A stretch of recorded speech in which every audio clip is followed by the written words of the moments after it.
So we've worked through the introduction. We've gone through some philosophy and ideology of youth ministry and discipleship. Now is where some even more detail comes into play, because this is where you start working out what it means to take and place these values and program around these values within your youth ministry. So we're going to start with the core value number one, which is love. I love to tell the story about our youth group who went to Mississippi, and these were some rough kids. These were inner city Mississippi, and every day was a challenge. But before, I knew it was going to be a challenge. So what I told them, I said, guys, I said, why do we wake? And I trained. I said, why do we wake up every morning? And they said, to love people. And that became our mantra all week long. And when it got hard, it got funny, because somebody would say, if somebody got cranky or something like that, they'd say, why did we get up this morning? And somebody would say, love people. And that just became a funny way that we reminded one another that we're here to love people. Now, one of the keys of that, and this being a core value that we have, is that Jesus said, look, they'll know you're my disciples by how you love one another. Now, we have to then demonstrate that from our end. How are we loving our youth group? How are we demonstrating love in sacrificial ways?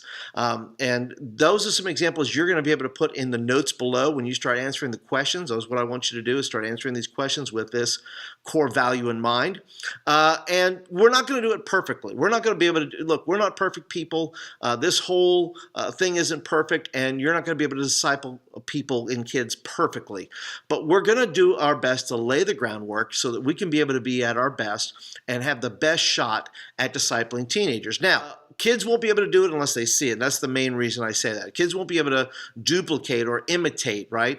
Imitate me as I imitate Christ, Paul said. But every value is passed on through relationships, not through preaching. Preaching is only one method and only one way to communicate a message, but everything else is demonstrated through relationship. And that's why love is so important, that we are loving, we are kind, and we ourselves are sacrificial. In fact, before we look and we ask kids to love the world, we talk about loving the world, loving the world, loving the world, and we put a lot of emphasis on out there, loving people out there. And yet so many youth ministries don't even love each other. It's very difficult to get them to love a world when they don't love each other. And so we have to first figure out how to get our kids loving one another and deal with the issues within our own youth ministry. And only you know what those are for your youth ministry. I know what they are for my youth ministry.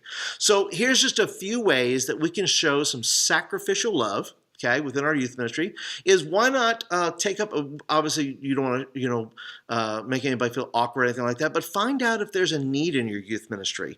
And if there's a kid that's struggling, and talk to these other kids and say, hey, maybe we should take up an offering for them, and let's go ahead and bless them. Let's go ahead and help them and be sacrificial. Don't ask for anything back. Just, don't go to the house and drop it off. Just put it in the mail or give it to somebody to give to them where it's not even necessarily identified with us. But that's one way we can show sacrificial. Another way we can do that is simply by having communion each week, emphasizing Christ's sacrifice and his love for us. So all this time during communion, we can be able to share what it means to be loving and what sacrifice and what love and looks like according to Christ, and that he gave himself for us through the cross because he loved us, and we imitate that and we sacrifice when it's costly to us and we're able to give to other people. Another way you can do this is just simply have a night of confession and forgiveness. Now, this is tough. This is when you go out there and you start going meta in your youth ministry, and you start you're not just talking about them out there, you're talking about stuff going on in here.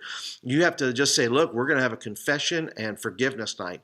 And I have done it before where I've asked kids to stay. I said, look, if you are harboring feelings against somebody in this youth ministry and you're hateful and all these things, you need to get up and go to that person and ask them to forgive you right now. And we have done that and watched powerful things happen.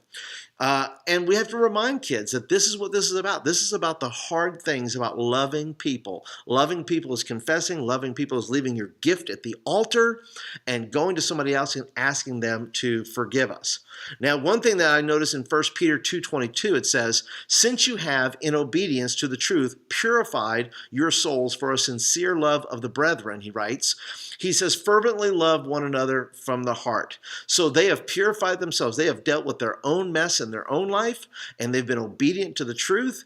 And then after that, he encourages them and says, "Listen, since you have done this, now fervently or passionately love one another from the heart." That's what we're looking for in our students, right?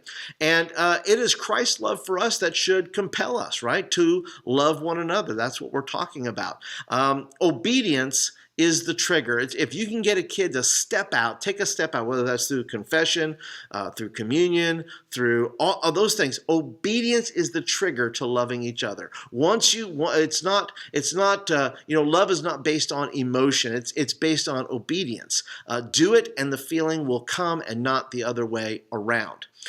So take time and go through the questions that I've provided for you below. Start to articulate what it looks like in your youth service and how you disciple kids, how you can be more sacrificial, how you can demonstrate that in lifestyle to them. So answer the questions below, and we'll see you guys in the next lesson.